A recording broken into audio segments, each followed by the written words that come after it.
Good afternoon. We are talking about a main question that is raised today, and it's a question that was asked before. Is there going to be any optimism in this conference? And what is the link between socioeconomic variables and academic achievements, and the stronger link between them, and what variables can perhaps loosen these ties?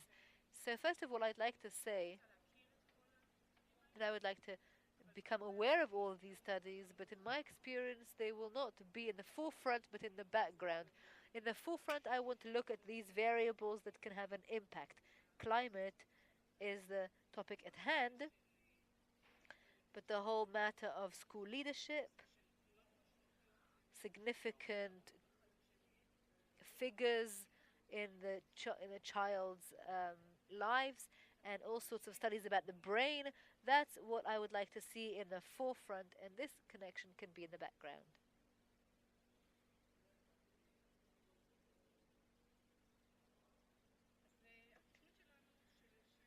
So our plan, our program at the psychological counseling service, which began in 1998 and continued to evolve and change and accumulated much knowledge from studies across the world, from documents, from programs that have been successful, from our experience until it came to what it is today.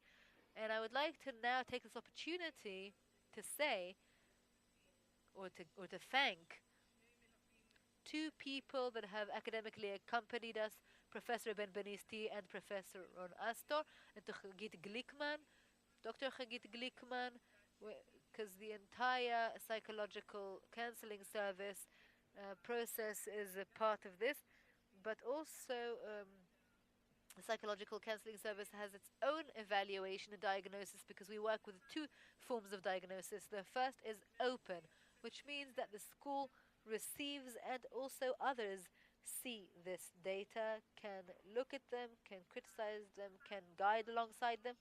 And the second is a questionnaire where the schools that take use our services are used, but it's only a school tool. It's not open to anyone. It is not shown even to the school inspector.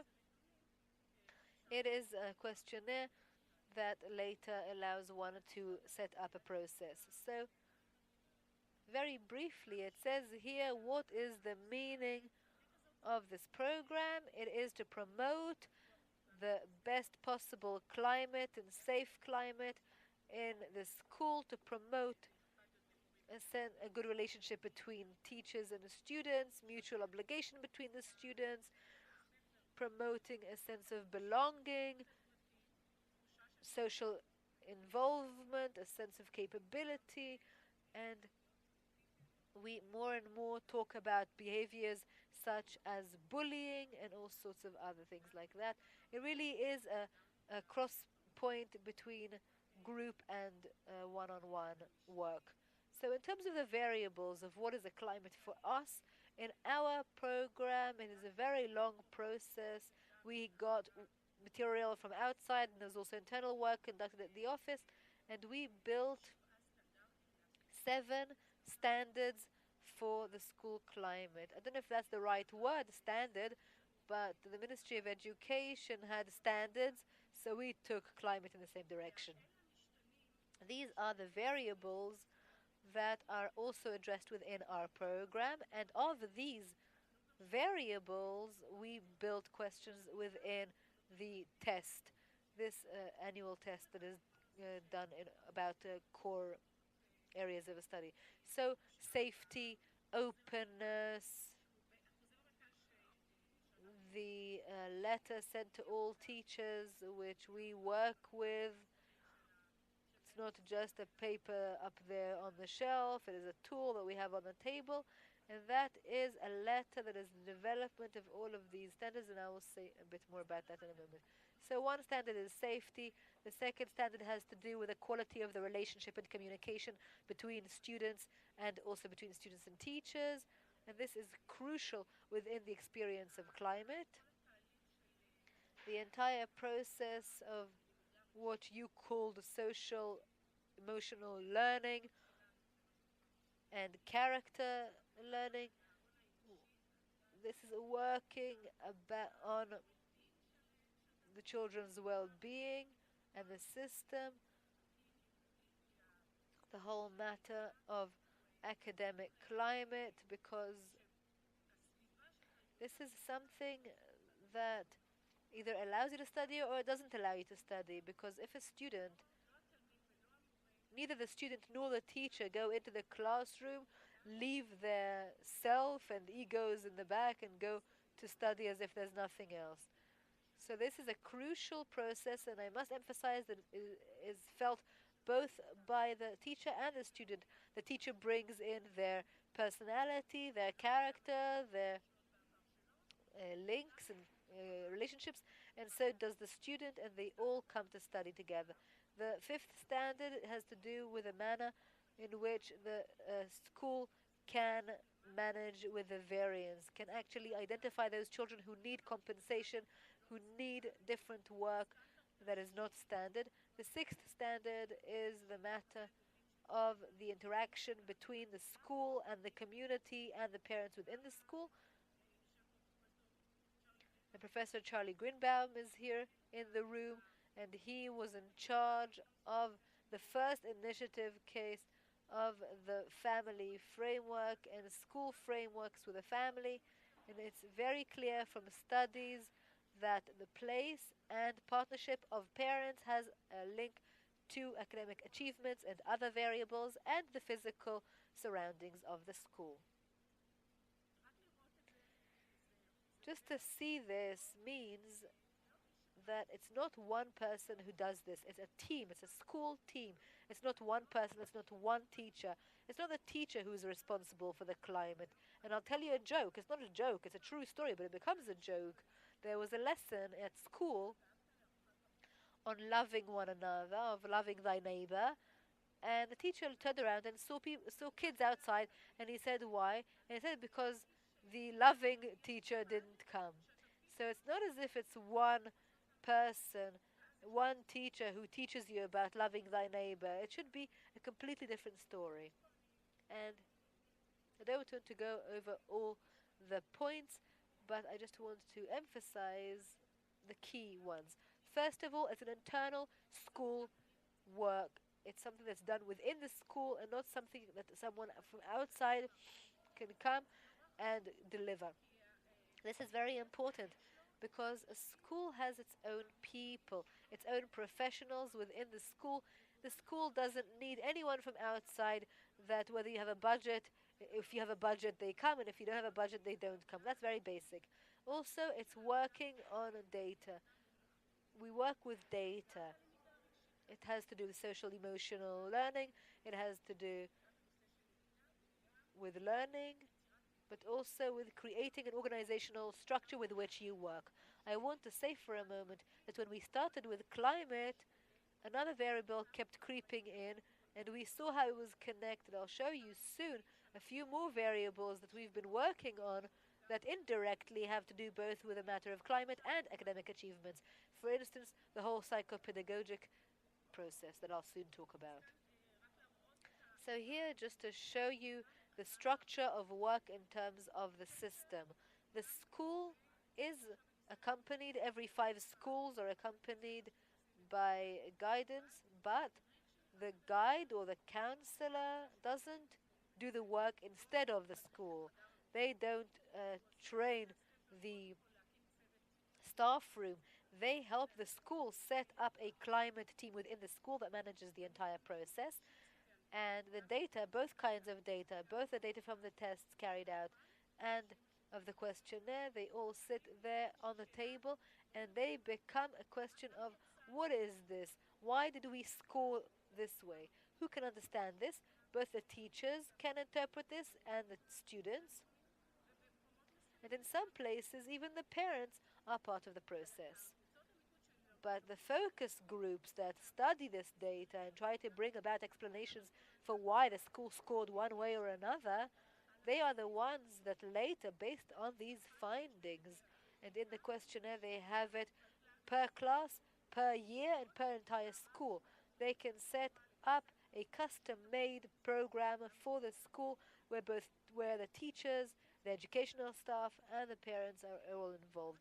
This is pretty much the structure, and what I want to say is that we learned and understood that the first group with which you work and in which you invest is the group of the educational staff, enhancing and boosting the educational staff. And we're talking about their capabilities, their leadership, their presence, but also their personal well being. So it's not as if it's just the students' well being. For for a caring experience, the educational staff also need to feel a well-being and caring experience. So we also have a questionnaire where we look at the well-being and climate among the teachers, and there too they work within this process. How much longer have I got? So I know.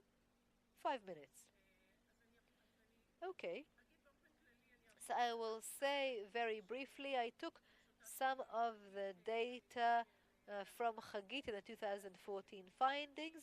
In general, if you look at over years past, there is an improvement the whole time. There's no decline. There's a constant trend of improvement. It used to be a bit bigger. Now it's a bit more moderate. Do I want much more? Yes, of course. But I'm also happy that it's constantly improving. That makes it much more real. So some variables have stabilized. I want to go quickly over the findings. There is an increase in how the students feel about involvement and safety. There is more involvement by parents. That's what the poll says. And the fact that the parents wanted to be polled, that's also part of the climate. And we want to see in a few years that it will be just something that is part of the test. It won't be a survey or a poll. Each school will know its the way it's scored, and the feeling that the school trains you for life.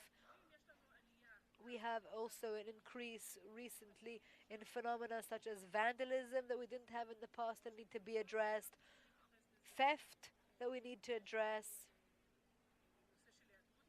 the matter of absence from school, and we have a decline recently in the sense of caring between teachers and children. But when we had another survey and we asked the students to what extent they feel that they can talk to their parents, they said extremely. But when they said, "Can you talk about personal, difficult things that are happening in your life?" then it's a lot less, and this needs to be worked on because I feel that this is a crucial component in this process. So I just want to briefly go over when we talk about social emotional learning. These are the issues we're talking about: emotional moderation, coping with crises, identity. You can see it in the different headlines: social support, solving problems, balance within the body, and also processes of bullying. We have recently come out with a very interesting work, including about social networks, that has to do with, we called it superheroes. We focused on life events in school that have to do with bullying. Learning is really important. It's not the loving teacher. It's not the one teacher that teaches you one thing. It is the feeling that everyone cares for you the whole time.